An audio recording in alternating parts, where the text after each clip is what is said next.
Ça fait longtemps qu'on n'a pas fait de rando digne de ce nom. De trek sur plusieurs jours où on prend vraiment de la distance avec notre vie quotidienne. Début avril, la montagne est encore recouverte en grande partie de son voile blanc, alors on a cherché plus au sud. La Régordane, un chemin sacré d'environ 250 km, au départ de Le Puy-en-Velay, traçant tout droit vers la mer.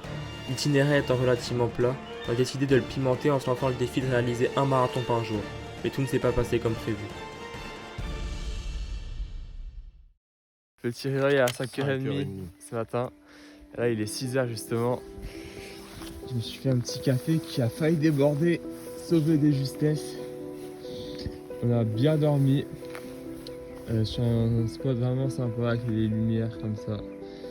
Et puis on va tout doucement se diriger vers là-bas pour entamer cette première étape.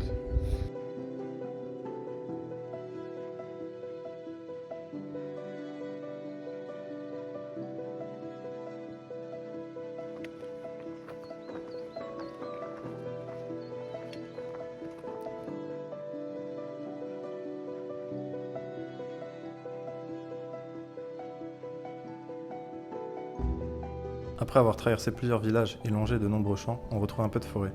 Pas de paysage exceptionnel, mais le simple plaisir de marcher suffit.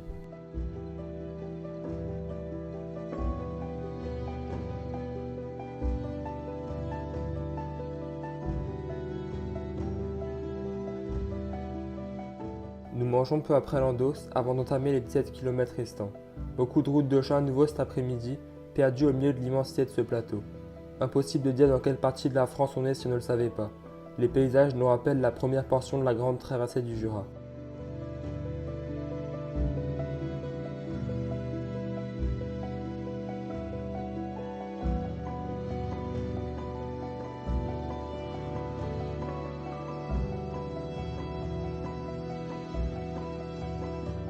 À 18h, on arrive au bout de notre premier marathon. Cette première journée s'est bien passée, mais j'ai commencé à avoir mal aux talons sur les derniers kilomètres. On profite des derniers rayons du soleil qui se couchent derrière le lac de Nossac, à côté de Langogne, où on passera demain matin.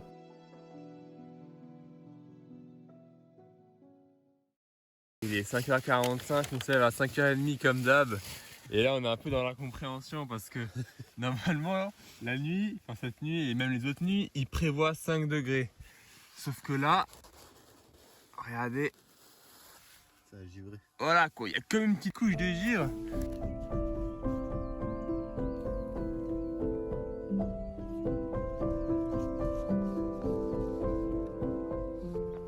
Impressionnant comme il peut faire froid le matin, alors qu'on atteint presque 25 degrés l'après-midi. Yeah man.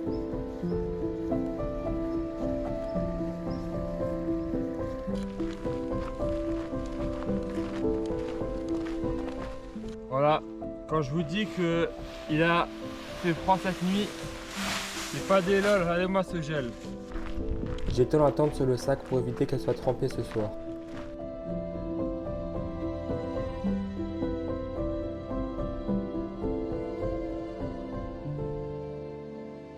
Pause de midi, enfin à 13h. Matinée difficile là aujourd'hui. C'est pas les muscles qui souffrent mais vraiment les articulations. Du coup là on a enlevé les chaussettes et tout, on essaye d'étirer un peu tout ça.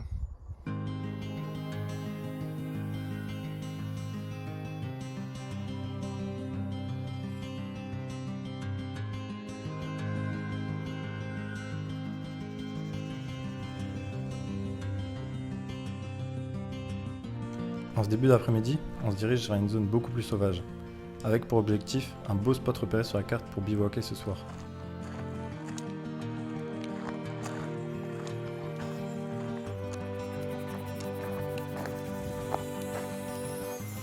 Les forêts à moitié brûlées témoignent de la chaleur qu'il doit faire ici l'été. On crame déjà au mois d'avril.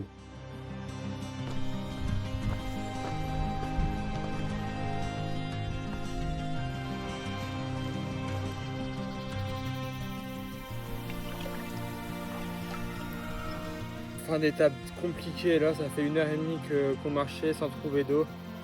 On a trouvé enfin un petit ruisseau. Ça fait tellement du bien, la chaleur tape tellement.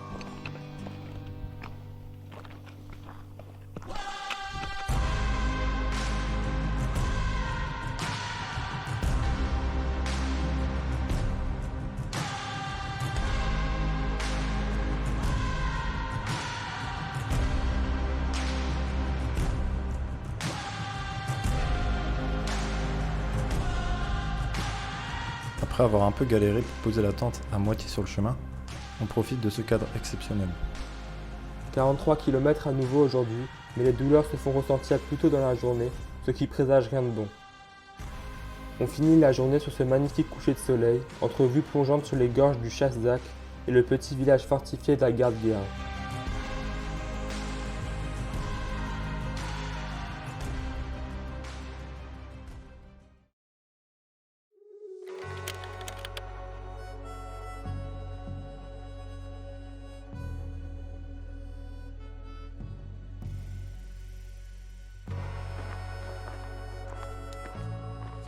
Départ toujours aussitôt à 6h15 ce matin, pour profiter du lever de soleil et marcher le plus possible dans la fraîcheur de la matinée.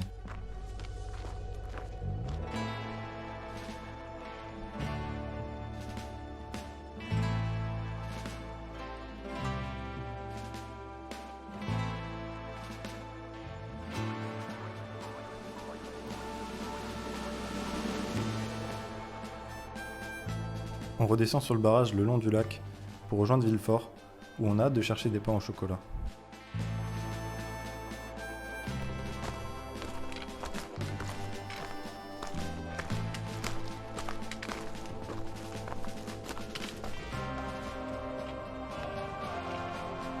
Retrouver des petits chemins de forêt fait plaisir, un peu escarpés par moments, et bien plus intéressant à parcourir que les routes larges et plates.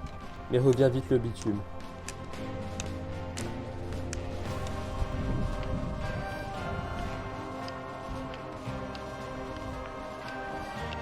Bon les gars, ça se passe pas comme prévu. Comme Manoa vous l'a dit avant, il y a beaucoup de bitume. C'est en train de me tabasser les pieds. Comme vous voyez, on est bien sur le GR. Et c'est que comme ça, franchement, il y a eu plus de 60% de bitume au moins. Donc la première journée ça allait encore. Deuxième journée ça a commencé à taper encore plus vite. Et là, mes pieds ils sont complètement morts. J'ai mal partout, j'ai des grosses ampoules. Et voilà, j'ai pas envie de me blesser pour cet été, alors je pense qu'on va devoir adapter tout ça. Je crois que l'ampoule elle a éclaté. Wow. Réaction en direct. On vit vraiment pas nos meilleurs moments, je vous le dis les gars. On est reparti là après une belle grosse pause de midi. On a fait une petite sieste de 20 minutes. Et là ça va beaucoup mieux.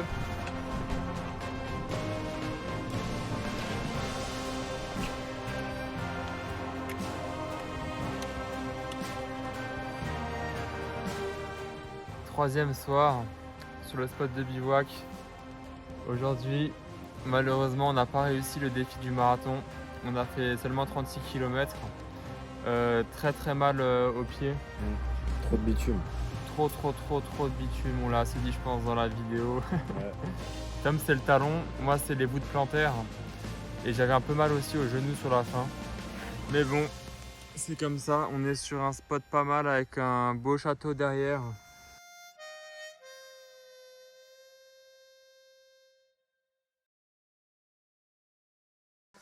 En vrai, ça va être anime, c'est beaucoup plus strat, mais bon. Après, tu peux pas le dire en entier. Ce matin, les doutes sont bien présents avec la météo annoncée qui se dégrade, les douleurs aux articulations et toujours pas de transport prévu pour le retour.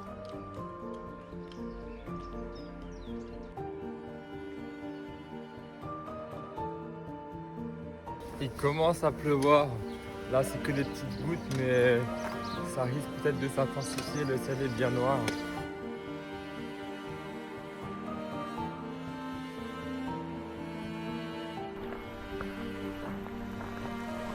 C'est la sauce, les gars.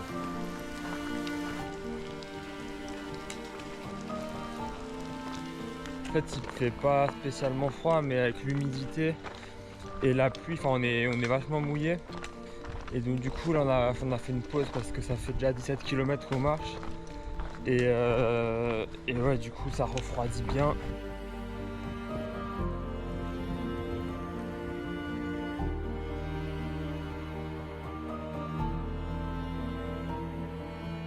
Pause de midi à Alès les gars, 23 km. Gros festin là, il y a des pizzas partout. Plus des viennoiseries encore. Les genoux font mal, mais bon, on espère que ça va nous remettre bien.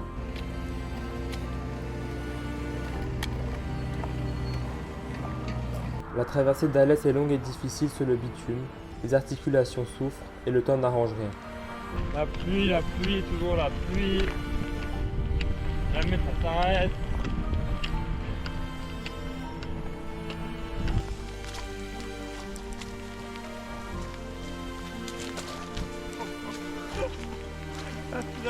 On a raté le bivouac. On Du reprend bois la tente. crassé. On a dû replier la tente parce que les sardines elles s'enfoncent pas dans le sol. Et là on repart, on va essayer de trouver un spot.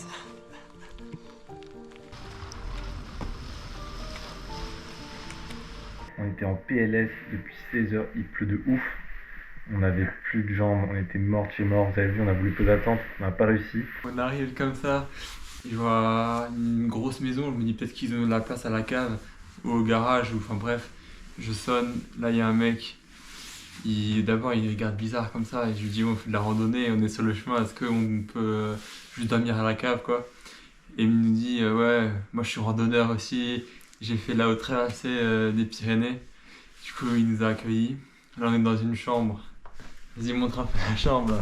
Voilà, petit état des lieux. On va dormir chacun sur un canapé, c'est incroyable. Voilà, Et là, on a pris une douche, petite cuisine. c'est incroyable.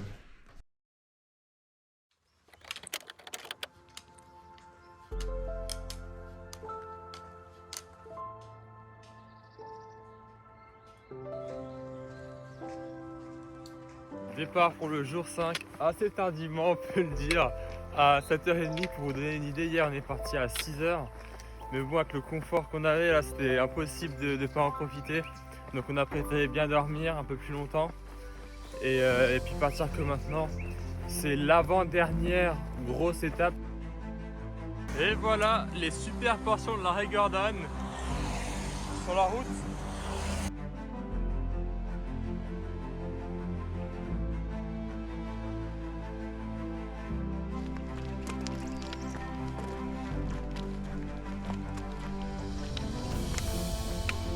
Et ouais c'est ça la Régordane les gars, du bitume.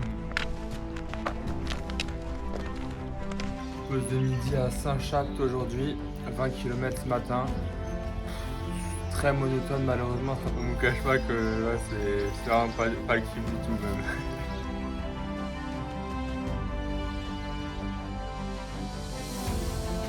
Toujours énormément de macadam et des champs à perte de vue. 1h30 encore.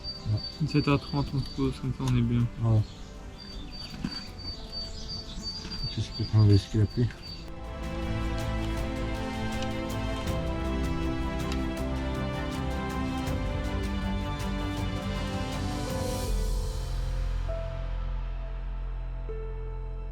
La fin d'étape sauve la journée avec les somptueuses gorges du Gardon. Elle dessine de jolies lignes de courbes dans la garrigue.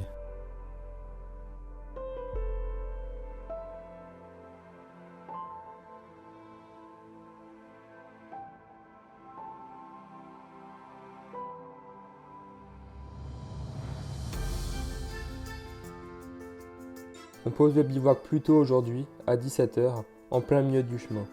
Impossible de faire autrement. La garrigue est dense, épaisse, et le prochain village beaucoup trop loin.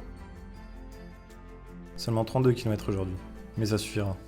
On a passé la journée à vagabonder de village en village et à côtoyer les voitures sur la départementale.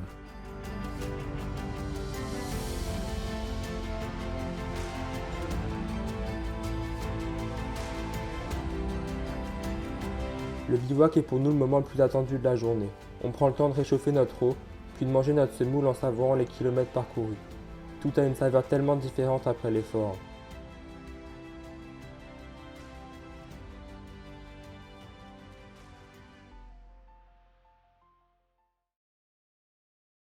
« 6h30, c'est parti, avant-dernière étape. Aujourd'hui on passe Nîmes, on fait 35 km normalement, comme ça il ne nous reste plus que 15 demain et on pourra rentrer sur Strasbourg.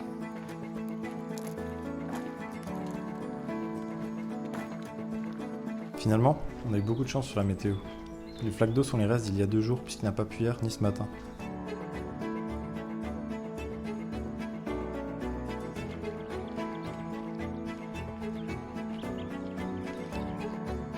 Matinée agréable aujourd'hui sur des chemins de terre où on croise beaucoup de vététistes. On se rapproche de Nîmes.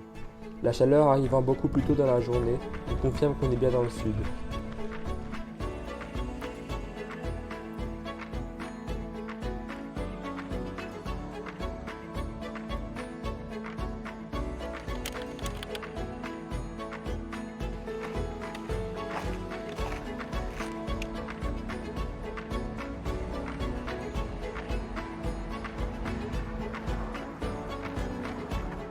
Après un délicieux burger, l'après-midi est bien différente. On quitte Nîmes et sa périphérie pour retourner dans les champs, où on posera à tente sur le terrain d'un paysan, après 36 km.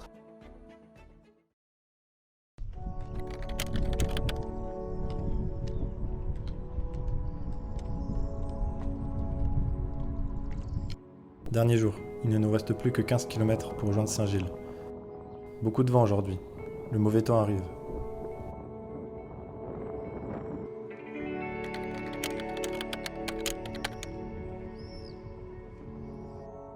C'est ici, devant l'église abbatiale de Saint-Gilles-du-Gard, que se termine l'arrêt Gordon. 250 km pour seulement 4000 mètres de dénivelé positif. Pourtant, c'est à ce jour le chemin le plus dur qu'on a fait.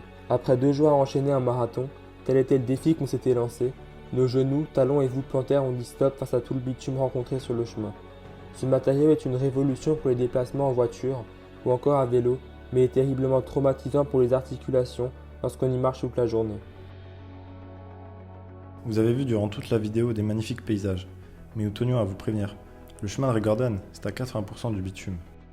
Nos 38 km en moyenne journalier nous permettaient chaque jour de voir un point d'intérêt. Des gorges, un château, des beaux paysages. Mais en contrepartie, nos articulations ont énormément souffert. Si vous ne faites que 20-25 km par jour, une distance plus acceptable sur le macadam, alors vous passerez environ une journée sur 2 à relier des points d'intérêt sur des routes goudronnées souvent très monotones. Quand on se lance sur ce genre d'aventure, on sait que ce sera difficile par moments, mais c'est pour ce qu'on va vivre sur les chemins, les magnifiques paysages, les rencontres, qu'on marche et qu'on endure ces difficultés. Sur notre Régordon, vous l'aurez compris, le plaisir qu'on a pris n'a pas compensé les douleurs endurées, mais nous en sortons plus forts mentalement, conscients des limites de notre corps, et avec la certitude qu'au-delà de l'itinérance et du plaisir de bivouaquer, c'est la montagne qui nous appelle.